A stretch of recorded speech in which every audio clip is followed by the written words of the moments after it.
नमस्कार दोस्तों, रेडियो रंग पर एक बार फिर आप सभी का स्वागत है। और हम देख रहे हैं इस वक्त फेस्टिवल्स का सीज़न है, त्यौहार लगातार आ रहे हैं और हैं। तो यहाँ पर त्योहारों के सीज़न में हम आपके लिए एक बहुत ही खास मेहमान को लेकर के आए हैं। हमारे साथ इस वक्त स्टूडियो में हैं शरद तिवारी जी, और आप लोग इन्हें जानते हैं अंटू भोजपुरिया के नाम से। तो अब तक मुझे लगता है आप लोग को थोड़ा थोड़ा आइडिया हो ही गया होगा कि आप इस वक्त किससे मिलने वाले हैं, किससे हम बातचीत करने वाले हैं। तो चलिए, सबसे पहले जो लोग अगर आपको नहीं जानते हैं बाय द वे से, उनके लिए हम आपका एक छोटा सा इंट्रोडक्शन यहाँ पर चाहते हैं। आप अपने बारे में हमें थोड़ा सा कुछ बताइए प्लीज़। जी, सबसे पहले रेडियो रंग के श्रोता सुनैया के हम शरद तिवारी अंटू भोजपुरिया के सादर प्रणाम बा। हम देवरिया में रहेला और गांव सोनखरिका भलवनी ब्लॉक में बा। और कुछ एगो स्कूल बा म्यूजिक के, कुछ लड़का लोग के सिखावने जा, कुछ क्लासिकल, कुछ भोजपुरी संगीत के बारे में ये जानकारी दिले जा। प्लस गायकी बा हमने के साथ साथ। तो यहाँ पर आपने सुना कि अंटू भोजपुरिया जी लोगों को यानी कि स्टूडेंट्स को सिखाते हैं, जहाँ पर वो गायन और वादन दोनों का बच्चों को ज्ञान देते हैं। और उसके साथ ही साथ भोजपुरी के बहुत अच्छे सिंगर हैं। और यहाँ पर मैं आपको बता दूँ कि भोजपुरी की जो एक विधा होती है निर्गुण, उसके बहुत अच्छे सिंगर हैं। तो यहाँ पर हम उनसे कुछ ज़रूर सुनेंगे इसके बारे में भी। लेकिन अभी चलिए बात करते हैं स्टूडेंट्स के बारे में, ये क्या सिखाते हैं बच्चों को। तो यहाँ पर अंटू जी, आप हमें बताइए कि आप बच्चों को कौन कौन सी विधाएँ सिखाते हैं, अगर हम गायन की स्पेशली बात करें। जी, गायन में तो पहले ना शास्त्रीय संगीत है और गज़ल भजन बच्चे गाते हैं सब। अब भोजपुरी विधा में जो हमारी पारंपरिक विधा है, जैसे कजरी है, चैती है, होरी है, विदेशिया है, जो भी पारंपरिक चीज़ है वो बच्चे फॉलो करते सीखते हैं बच्चे इसको। तो अभी आपको क्या लग रहा है कि बच्चों में ये विधाएं सीखने की उत्सुकता अगर हम बात करें तो वो कहाँ क्या दिखती है आपको? नहीं, हमारे पास जो बच्चे आते हैं और इसमें बहुत भावुक होकर सीखते हैं लड़के, और उनको लगता है कि भोजपुरी हमारी जो धरोहर है, हमारी विरासत है, उसको सीखना चाहिए, समाज में इसको गाना चाहिए। ऐसे बच्चों में है हमारे। ये तो बहुत अच्छी बात है कि अपनी जो संस्कार और अपनी तरफ की ये जो भाषा है, जिसको बहुत बार ऐसा भी हमें लगता है कि जब बच्चे बाहर जाते हैं, बात करते हैं, तो उन्हें भोजपुरी बोलने में थोड़ी सी शर्म आती है और वो कहीं ना कहीं भोजपुरी को पीछे छोड़ते हैं। लेकिन यहाँ पर जिस तरीके से अंटू बता रहे हैं कि इनके पास जो स्टूडेंट्स आते हैं वो भोजपुरी गाना सीखने के लिए आते हैं, किस भोजपुरी की जो विधाएँ हैं वो सीखने के लिए आते हैं। तो बहुत अच्छा लग रहा है जान करके कि अंटू जी इस वक्त यहाँ की जो भाषा है और यहाँ का जो गायन है उसको लेकर के आगे बढ़ रहे हैं और उसको लोगों तक पहुंचा रहे हैं। और दूसरी चीज़ एक यहाँ पर वाद्य की हम बात कर रहे हैं, तो कौन कौन से वाद्य यंत्र हैं जिनकी शिक्षा आप देते हैं? हारमोनियम है, तबला है, ढोलक है, ये लड़के प्ले करते हैं, बजाते हैं, सब उसको सीखते हैं। और फिर साथ साथ गायन है। और हम चाहते हैं कि जो भोजपुरी में जो विसंगतियाँ फैली है समाज में, जो कुरीतियाँ हैं, और उसको समाज में लाया जाए और बच्चे अच्छा से गीत गाएँ बढ़िया। समाज में जो बहुत से गीत, दहेज गीत है, गरीबी है, जो हमारे कल्चर के जो गीतें हैं और बच्चे सीखें, ये मेरा प्रयास रहता है बच्चों के पास। अभी हम भोजपुरी और समाज की बात कर रहे हैं, तो यहाँ पर अभी देखा गया है कि भोजपुरी के जो गाने आ रहे हैं, स्पेशली जो भोजपुरी फिल्मों के गाने हैं, वो कहीं ना कहीं अश्लीलता की तरफ जा रहे हैं। वहाँ पे ऐसी गाने बनते हैं जो आप चार लोगों के साथ बैठ करके सुन नहीं पाते हैं। तो उसके बारे में आपकी क्या राय है, क्या कहना चाहते हैं?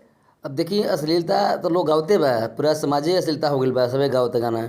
लेकिन हमने के चाहते हैं कि ज़्यादा से ज़्यादा अश्लीलता के पर्दा पड़े, अश्लीलता पे अच्छा से अच्छा लोग गीत गावे। और हमारा जितना भी लड़का दर्शक सीखे उन्हें से मतलब हमारी संस्था में हमारा प्रयास रहेगा कि लड़का को अच्छा गीत गावे जन समाज में सुने लायक होके।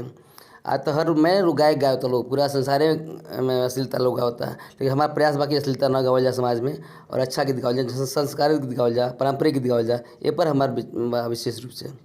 तो हमें ये बताया गया था कि अंटू जी आप बहुत अच्छे निर्गुण गाते हैं। तो यहाँ पर हम ज़रूर चाहेंगे कि हमारे जो दर्शक हैं उनके लिए आप दो चार लाइनें ज़रूर गाएं। एक निर्गुण है हमार कि पंछी एक दिन तूरी के पिंजरा, पंछी एक दिन तूरी के पिंजरा, अरे उड़ जाई आसमान, जिंदगिया दू दिन के मेहमान, जिंदगिया दू दिन के मेहमान। जल में गागर, गागर में जल, बाहर भीतर पानी जी, बाहर भीतर पानी। जल में एक दिन जल मिल जाई, गागर कुछ ना जानी जी, गागर कुछ ना जानी। आना जाना ई रीति पुराना, आना जाना ई रीति पुराना, विधि के है विधान, जिनगिया दू दिन के मेहमान, जिनगिया दू दिन के मेहमान। तो वाकई इस गाने को सुन करके ये तो समझ में आ रहा है कि ये जो हमारी लाइफ होती है वो कब ख़त्म हो जाती है किसी को आप कुछ कह नहीं सकते। अभी मैं आपसे बात कर रही हूँ, अगले पल मेरे साथ क्या होगा मैं नहीं जानती हूँ।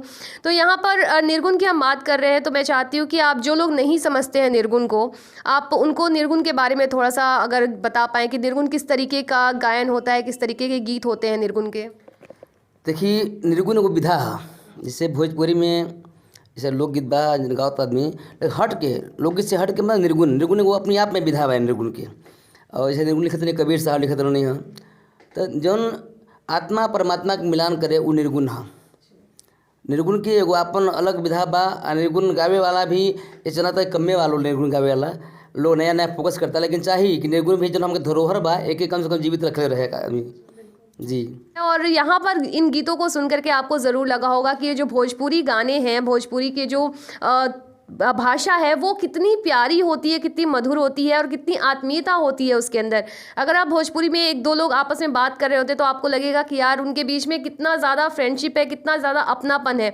लेकिन यही भोजपुरी जो है आजकल की डेट में फिल्मों के द्वारा अगर हम देखें तो वहाँ पर बहुत सारी विसंगतियाँ उसके अंदर जुड़ गई हैं और इस तरीके के गाने बनाए जा रहे हैं जहाँ पर आप उनको सुन नहीं सकते हैं। लेकिन आप जैसे जो सिंगर्स हैं हमारे वहाँ पर और हमारे देवरिया के अंदर भी बहुत बहुत धन्यवाद आपका और आप जैसे जो सिंगर्स हैं उनका कि आप लोग वो भोजपुरी को बना करके वैसे म्यूज़िक को लेकर के अगर हम कहें तो वो आप क्या देखते हैं, कैसा रहेगा? अब भोजपुरी का भविष्य, अब जो नया नया गायक बिगाड़ तो लोग गा के सोच लो कि भोजपुरी बिगड़ जाई, ये भोजपुरी बिगड़ नहीं है। भोजपुरी बहुत पुरातन भोजपुरी बा। और हम एगो अक्सर कह रहे हम कि हिंदी उर्दू माई मौसी संस्कृत है नानी। सबसे पहले संस्कृत, और संस्कृत से का अपभ्रंश है भोजपुरी। हिंदी चाची ये सब मम्मी डैडी लोग हो गए हिंदी और इंग्लिश वगैरह, लेकिन सबसे पहले संस्कृत है। तो हिंदी उर्दू माई मौसी संस्कृत है नानी, आ भोजपुरी इया हमार एकरे गोदी सुहतानी। तो हमार ये विचार बा कि भोजपुरी जब तक हमनी के बने जाए आज रह जाई, भोजपुरी की सेवा कल जाई। आज जे भी आवे वाला समय पीढ़ी बा ओकरा से भी निहोरा रही कि तो ना भोजपुरी में अच्छा अच्छा गीत गाओ, बलगर गीत मत गाओ, जैसे समाज के बुराई तो पहुँचे समाज पर, अच्छा से अच्छा गीत गाओ। ये हमने के मांग रही श्रोता से बाटे। तो यहाँ पर अंटू जी ने एक रिक्वेस्ट भी यहाँ पर लोगों से की है कि भोजपुरी को आप ख़राब मत करिए। भोजपुरी बहुत ही पहले से हमारी भाषा रही है तो उसको वैसे ही रहने दीजिए जैसे वो पहले थी।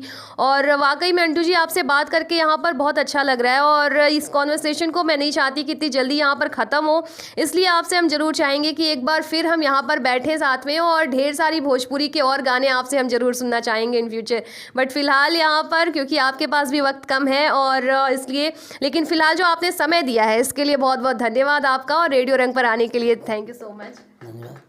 तो जी दोस्तों यहाँ पर अंटू जी से हमने बात की है, बहुत सारी बातें हमने भोजपुरी भाषा के ऊपर की है, भोजपुरी के गानों के ऊपर की है और किस तरीके का भविष्य रहने वाला है भोजपुरी का उस पर भी बातें की हैं और यहाँ पर कुछ गाने भी उन्होंने हमारे लिए गाए हैं। तो आप प्लीज़ इस वीडियो को ज़रूर देखिएगा, इंजॉय कीजिएगा और अपने आसपास के आपके जो दोस्त हैं आपकी फैमिली हैं उनको ज़रूर शेयर कीजिएगा क्योंकि अंटू जी हमारे बीच से ही हैं, आपके देवरिया से ही हैं। तो मैं ज़रूर चाहती हूँ कि उनके इस वीडियो को आप ज़्यादा से ज़्यादा लोगों को शेयर करें, इंजॉय करें और अपनी भोजपुरी को ध्यान से और मन से सुने।